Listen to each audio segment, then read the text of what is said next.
So, yan, magandang hapon ulit.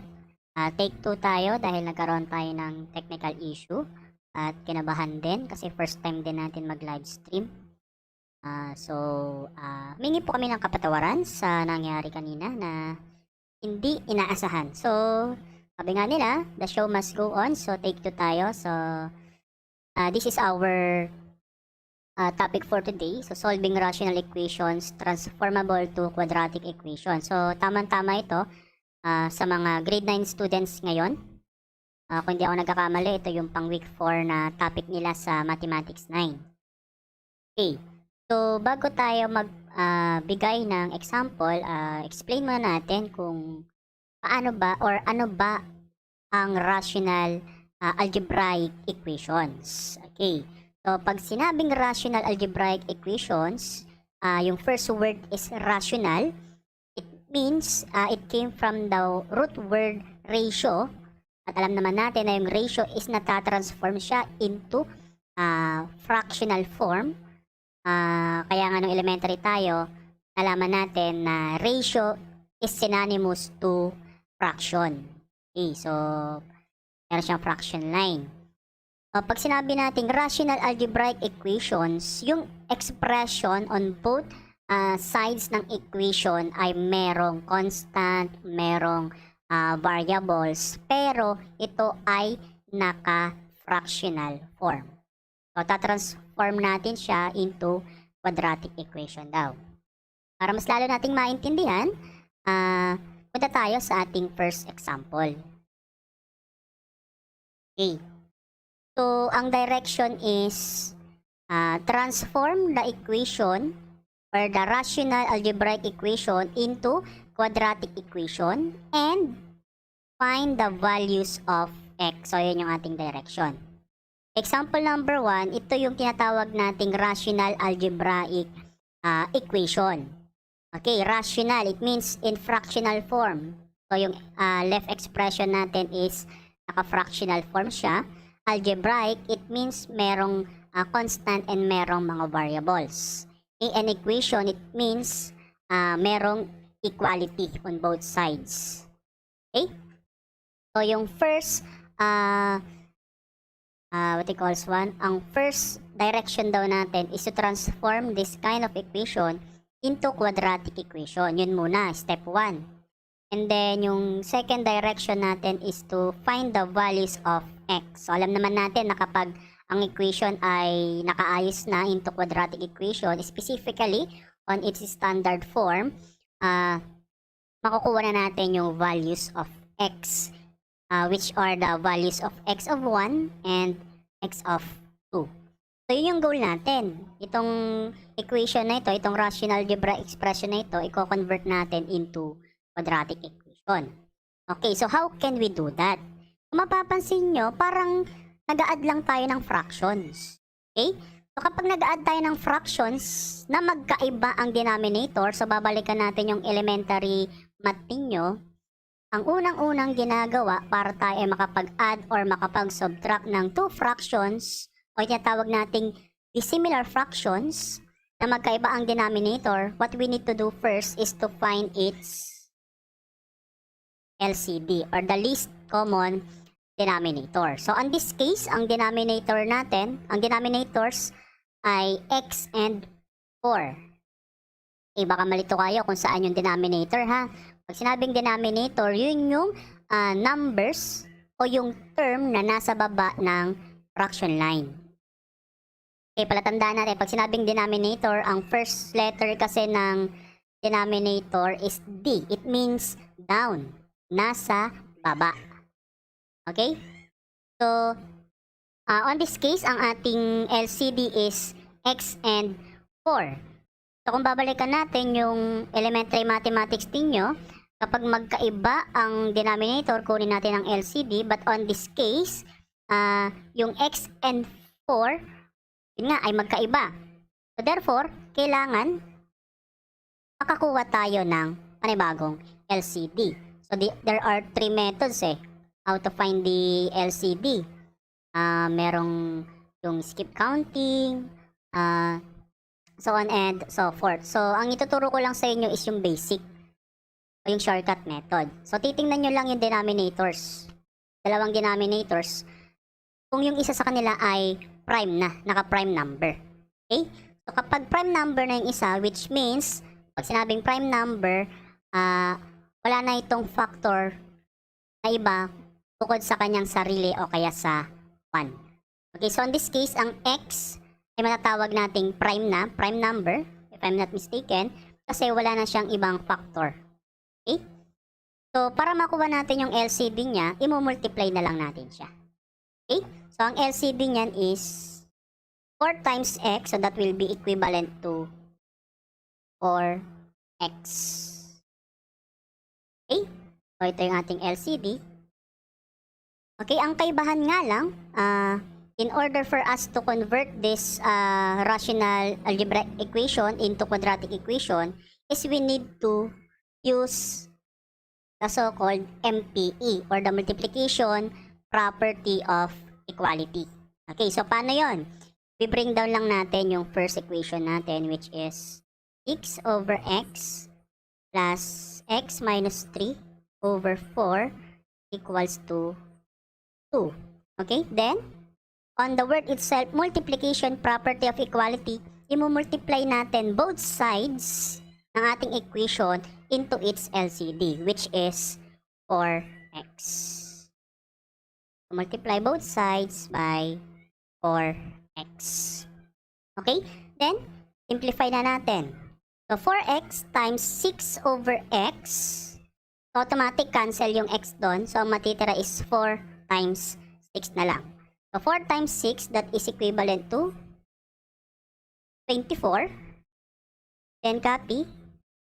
Plus, alagyan natin ng another parenthesis para hindi tayo malito.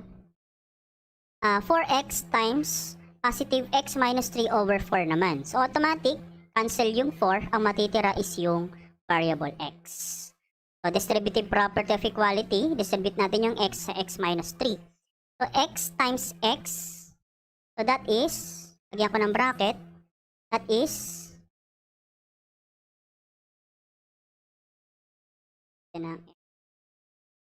minus 3, para hindi tayo malito. And bring down 2 times 4x. Okay, so 24 plus, so ito na yung sinasabi ko kanina na gagamitin natin yung distributive property of equality wherein i-distribute lang natin yung x sa x minus 3. Okay, so x times x is x squared. Okay, then, ayun. Then x times negative 3, that will be negative 3x. Okay, equals to 2 times 4x, so that is 8x. Okay, then simplify na natin. So, kung makikita natin, meron na tayong x squared, ang variable na naka second degree. So, it means nakakakita na tayo ng liwanag. Ibig sabihin, may possibility na tayo magkakaroon ng quadratic equation. So, ayusin lang natin siya. Transform natin siya into standard form. So, ang standard form kasi ng quadratic equation, kung babalikan natin, is a x squared plus bx plus c equals to 0. So, dapat sa ganyang forma nakaayos yung ating equation. So, magiging, mauuna muna yung quadratic term. So, magiging x squared followed by linear term. So, ito muna, negative 3x. Then, transpose natin yung 8x. So, nasa labas siya. Nasa kabilang side siya ng equal sign. So, lilipat natin, magpabago ng sign. So, magiging negative 8x. And, just bring down 24. Then, equals to 0. Okay, so, simplifiable pa ito. Masisimplify pa natin kasi meron tayong dalawang linear term. So, pwede pa yan. Masimplify. So, lagay ko dito. So, ang ating pinaka-final quadratic equation is x squared. So, negative 3x minus 8x. So, that is negative 11. Tinawa lang natin. Negative 11x plus 24 is equals to 0. Okay, so this is our final quadratic equation. Ito na yung answer niya. dito sa direction number 1. Okay? And then sa direction number 2 kasi, ang sabi is, hahanapin natin ngayon yung values of x. Okay? So, paano natin makukuha ngayon yung values of x na ito? So, marami naman tayong processes, di ba? Meron tayong 4 methods in solving quadratic equation. So, meron dyan yung extracting the square root, completing the square, factoring, and the last but not the least is yung tinatawag nating using quadratic formula. Okay, so hanapin natin yung values ng x of 1 and x of 2 dito sa equation na ito. Okay? So, kopyahin ko lang ulit yung ating final equation. Ating final equation is x squared minus 11x plus 24 is equals to 0. Okay, so para mas madali, decide tayo ngayon kung anong method yung gagamitin natin. So, ito yung ating equation. Para sa akin, ang nakikita ko, ang pinakamadaling pwedeng gamitin dito is by means of factoring. Okay? Factoring method lang gagamitin ko. Pero kung nasa sa inyo yan, kung gusto nyo gamit kay quadratic formula, mas the best. Bakit ko nasabing mas the best? Kasi halos lahat ng quadratic equation kayang-kayang isolve. Actually, hindi halos lahat. Lahat ng quadratic equation ay kayang-kayang sagutan ng quadratic formula. Okay, pero in this case, ang gusto kong gamitin is factoring. Okay? Kasi applicable naman siya dito eh. Okay? So, ang factor ng equation na ito is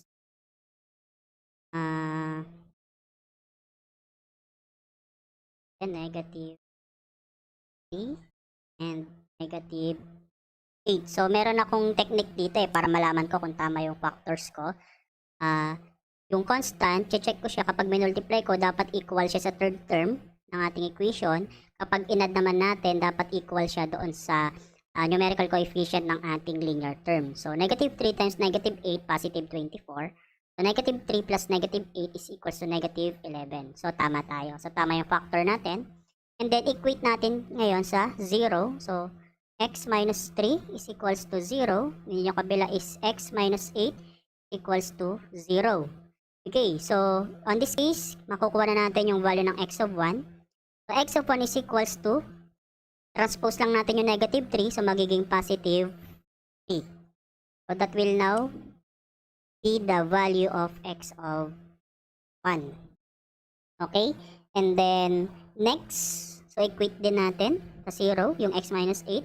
That will be our x of 2. So, transpose lang natin. So, magiging positive 8. Okay? So, this is our values of x of 1 and x of 2. Okay? So, ito na yung final answer natin. So, nasagutan na natin yung example number 1 na transpose natin itong rational algebraic expression into quadratic equation, and then be able to find the values of x, which are the values of x of 1 and x of.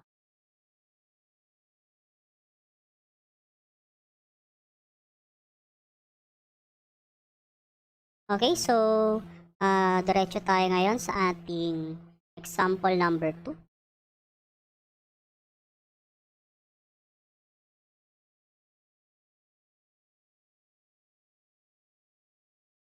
Example number 2 tayo.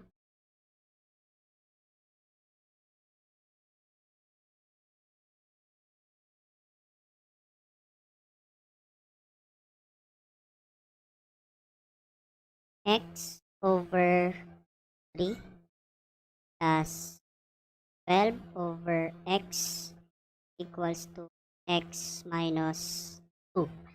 Okay, same lang din yung direction na gagamitin natin. Transform the equation into quadratic equation and find the values of x. So, transform natin or i-convert natin itong rational algebraic equation na ito into quadratic equation. Okay, unang gagawin, let's find the LCD. Okay? Ang LCD is 3 and x. So, multiply nyo na lang. Since prime, naka-prime number na yung 3 and x. So, that will be 3 times x is 3. That is our LCD. Okay, then i-recopy natin yung equation para mas maluwag dito. So, magiging x over 3 plus 12 over x equals to x minus 2. So, proceed na tayo sa MPE, multiplication property of equality, para magamit natin yung LCD. Multiply natin both sides by k. Lagyan ko lang ng parenthesis. So, 3x times x over 3. So, cancel na yung 3. So, matitira is x. So, x times x is x squared. Then, proceed tayo sa second term. So, copy the sign or copy the operation which is plus. So, 3x times 12 over x. So, cancel na yung x. Ang matitira is 3. So, 3 times 12 is 36. Okay? Equals. So, ito naman yung kapila. So, x minus 2 times 3x. So, papasok ulit dyan si DPE or distributive property of equality. So, 3x times x. So, that will be 3x squared. Then 3x times negative 2, so that will be negative 6x. Okay. And then, simplify natin ngayon. Gusto ko mapunta tong 3x squared dito sa kabila. Pero pwede naman na siya dyan. Ang ilipat nyo na lang is yung nandito sa left side. Pero on my case, ang gusto kong ilipat is yung nasa right side papunta sa left side. Okay, so magiging negative 3x squared plus 6x, then bring down ko lang plus x squared plus 36 equals to 0. Okay? So, tama ba tayo? Okay, tama.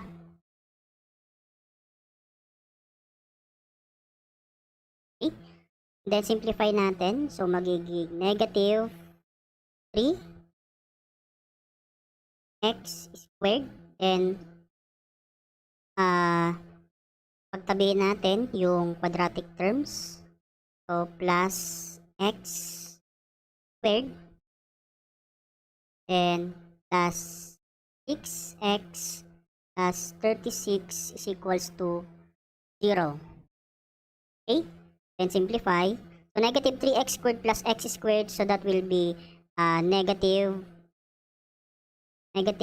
2x squared plus 6x plus 36 is equals to 0. Okay, so kung mapapansin nyo, yung numerical coefficients ng quadratic term tsaka linear term ko, pati ang constant, they are both divisible by 2. So, i-divide both sides, or i-divide ko na lang ito by negative 2. Bakit negative 2? O pwede naman positive 2. Ginawa ko negative 2 para makancel na rin yung negative sign dito. Kasi kung mapapansin natin, babalikan natin yung standard form ng quadratic equation, yung quadratic term must be always on its positive form. Okay, so tatas ko lang siya. So negative 2 divided by negative 2, so that will be positive x squared. Then 6x divided by negative 2, so that is negative 3x. Then yung constant natin, 36 divided by negative 2, so that will be negative 18 equals to 0. Okay? So kung mapapansin natin, naka-standard form na yung ating quadratic equation. So therefore, this is our final answer. X squared minus 3x minus 18 is equals to 0. Okay? So, hanapin naman natin ngayon yung values ng x niya. Okay?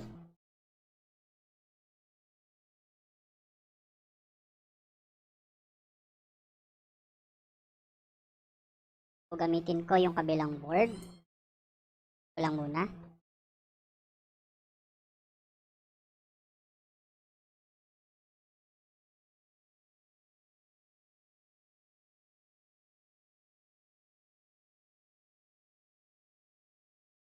So, comment down below kung nandyan pa kayo, kung nakikinig pa kayo. Alam kong very easy lang itong lesson na ito sa inyo. So, pasensya na dahil nag-livestream tayo ngayon. Supposed to be dapat ito ay recorded. So, dahil nga bumagyo at nawalan ng kuryente, so hindi ako nakapag-record, nakapag-edit, and nakapag-upload ng new video sa aking YouTube channel. Okay? So, niniwala ko na lahat naman tayo ay safe sa nagdaang bagyo. Okay, so copy ko lang ulit yung equation. So, x squared minus 3x minus 18 is equals to 0. Okay, so hanapin natin yung values ng x of 1 and x of 2 neto. Okay, so ang value ng a, b, and c. So, gamitin natin quadratic formula. Try naman natin yung ibang method. So, ang value ng a dito is 1. Ang value ng b is negative 3. Ang value ng c is negative 18. Okay?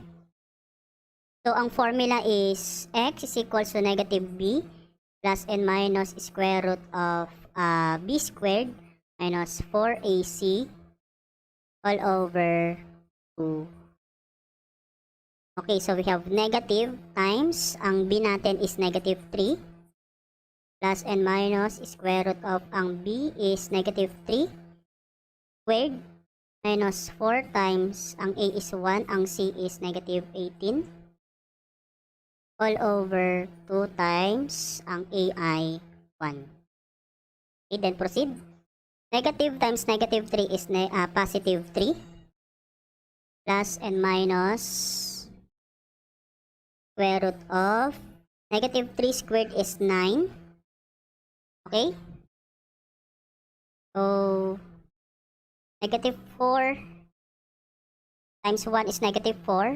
And negative 18 times negative 4. So, we have 32, 72. So, that will be positive 72 all over 2. Okay?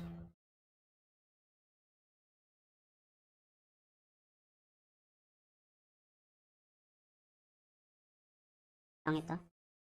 Dahil malit ang board, task ko dito yung ating susunod na solution.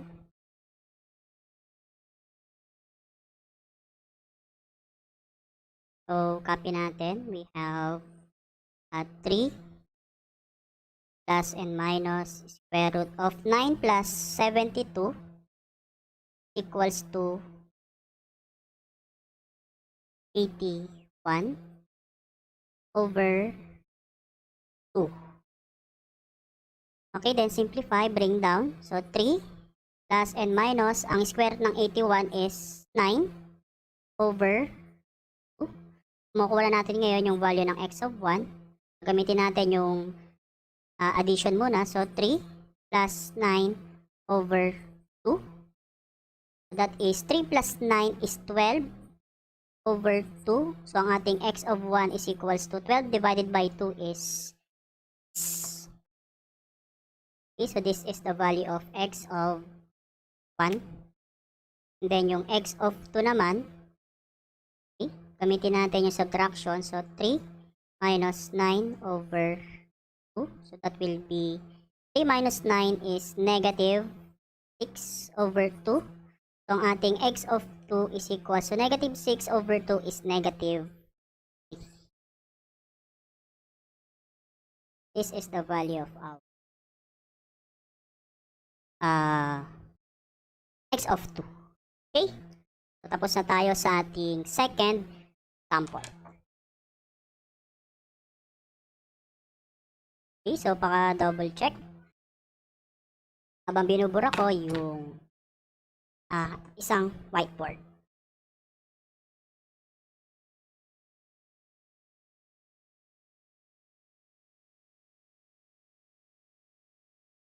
Okay, so let's move on. Example number 3 tayo. Last example.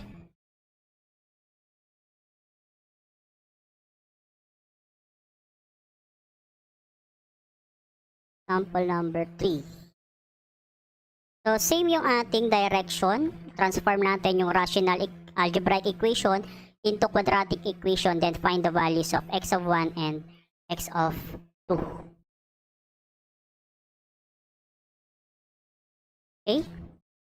So, we have x plus 8 over x minus 2 equals to 1 plus 4x over x minus 2. Okay, so first things first, ito yung ating rational algebraic equation. So medyo mahaba-haba siya. First step is identify natin yung pinaka LCD. So ang denominator ng x kasi is 1. So multiply mo na lang. So 1 times x minus 2. So ang ating LCD is x minus 2. Okay? Then, i-recopy natin siya. So, magiging x plus 8 over x minus 2 equals to 1 plus 4x over x minus 2. Then, DPE na tayo. MPE, multiplication property of equality. We need to multiply both sides by x minus 2.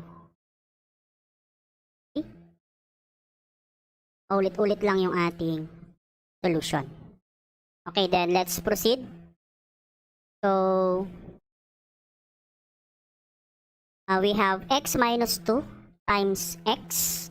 So, magiging, baba muna natin.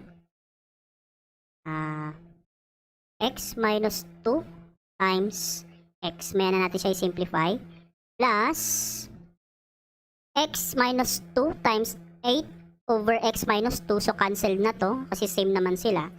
That is equivalent to 1. Okay?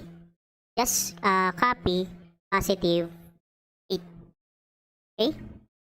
Is equals to, yan ko lang ng bracket ulit. So, plus 8 yun. Equals to, okay, sa kabila naman tayo. So, x minus 2 times 1 is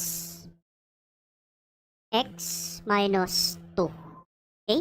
Then, x minus 2 times 4x over x minus 2. So, cancel yon. Okay? Because that is equivalent to 1. Just copy positive 4x. Okay? Then, simplify na natin ngayon. Dito tayo. So, x minus 2 times x. So, DPE. Distributive property of equality. So, x times x is x squared. Then, negative 2 times x is negative 2x. Okay? Then, bring down positive 8 is equals to x minus 2 plus 4x. Okay, next, simplify na natin. Combine natin yung mga magkakaparehas. Combine like terms tayo. So, we have x squared. So, iuna na natin yung quadratic term. Followed by linear term. So, we have negative 2x. Okay? Then, transpose natin. Negative 4x. Okay? Then, minus x. Okay? Then, bring down positive 8. Transpose natin yung negative 2. Magiging positive 2. Okay? Is equals to 0. Then simplify. So we have x squared. Sorry. Nasa baba na pala ako. Hindi ko nakita. So x squared.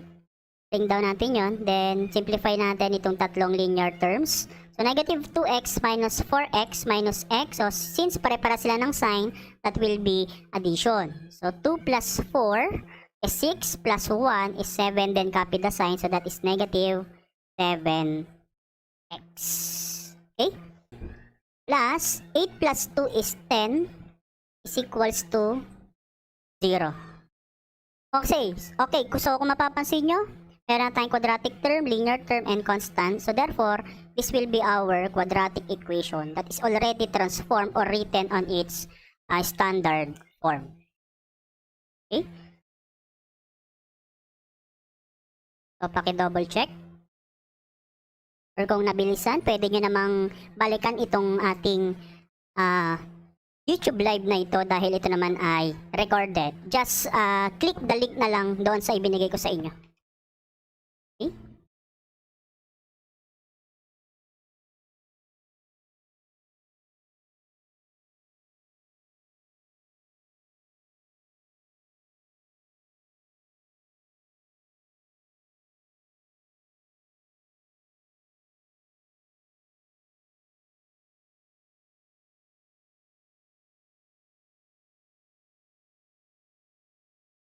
Okay, so since we already transformed this rational algebraic expression into quadratic equation, we will now able to find or to solve for its values of x or its roots.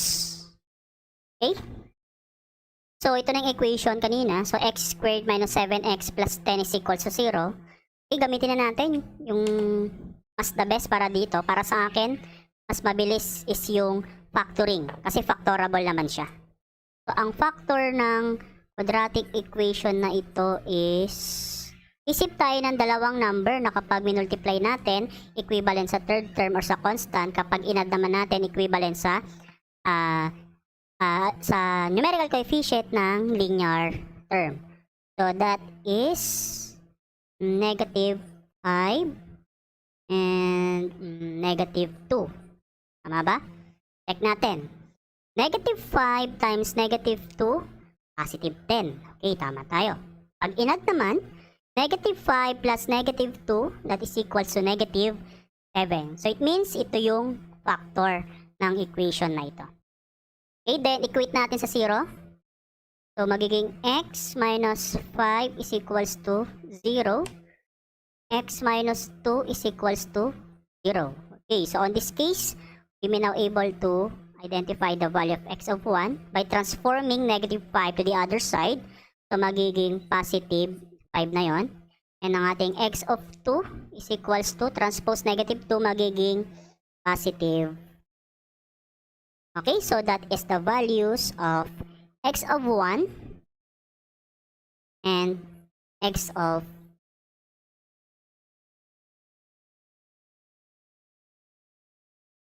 Okay, so far nakatatlong examples tayo. So, umaasa ako na kahit papano ay may napulot kayong kaunting technique or kaunting kaalaman on how to solve rational algebraic equation transformable into quadratic equation.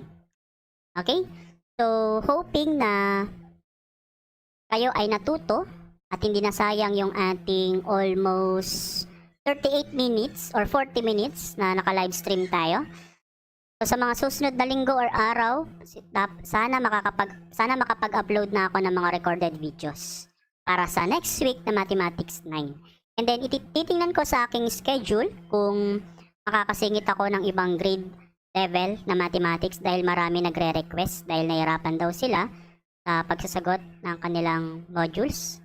Okay, shout out din pala sa mga students ng 13 Martires City National High School. Nanonood sila ngayon. At number 1 fan ko ata sila dahil sabi ng kaibigan kong teacher doon is ipinapanood daw nila yung aking tutorial videos sa kanilang online klase. So thank you very much po sa inyo dyan sa 13 Martires City National High School. At saka dyan din sa Sunshine Extension. Okay, so magandang hapon sa inyo. Shout out sa iyo, Sir Robin. So, isa yan sa magagaling na math teachers dyan sa Sunshine High School. Okay, so comment down below kung sino yung gusto magpa-shoutout. Okay. Comment down below kung sino yung gusto magpa-shoutout.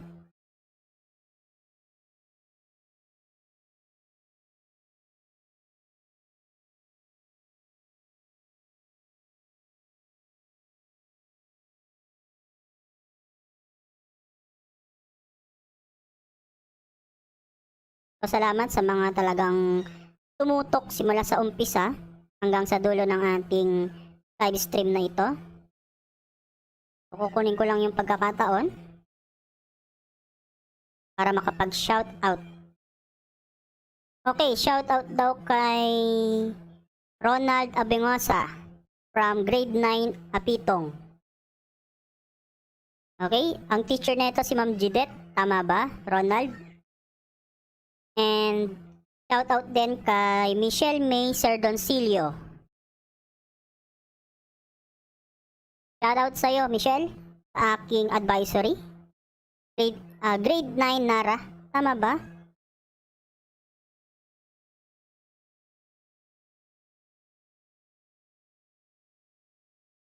Okay, salamat sa ating mga viewers.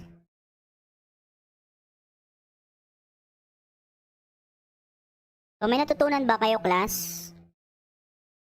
I'm hoping na sana kahit papano meron. Okay, shoutout din kay Alice Sabang from grade 9 Mulawin. So, shoutout sa'yo.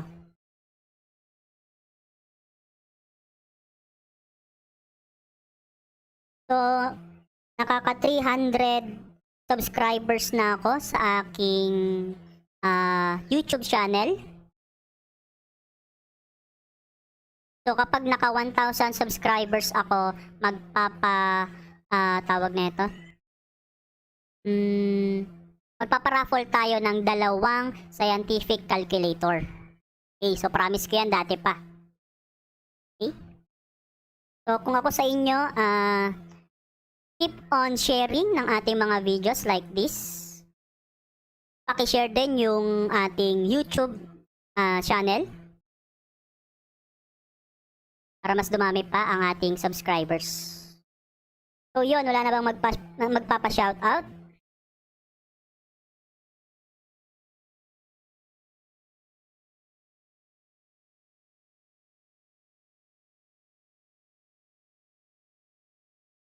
Okay, so since wala na akong nakikita sa live chat. Okay. So hoping na masundan pa yung ating YouTube live or yung ating mga YouTube math tutorial videos. So thank you sa support ninyo. Maraming salamat sa mga laging tumututok at sa mga laging sumusuporta. So hindi ako magsasawa na gumawa ng mga videos like this para makatulong sa ating mga students. Dahil nagdaan din ako sa pagiging estudyante, alam ko ang hirap ng mathematics. So before natin i-end itong live stream na ito, basahin lang natin yung aking motto dito sa taas. To learn math is to do math. It means, hindi ka matututo or hindi ka gagaling sa math kung hindi ka nagsusolve ng problems about math or hindi ka talaga nag-aaral about math. Okay? So parang sa pagigitara lang yan, hindi ka gagaling sa pagigitara kung hindi mo ito pinag-aaralan, hindi ka nagfo-focus dito at hindi ka nag-exert ng effort to learn how to play guitar. So ganun din sa mathematics. So sana may natutunan kayo ngayong araw na ito. So thank you very much and have a good day. Bye-bye!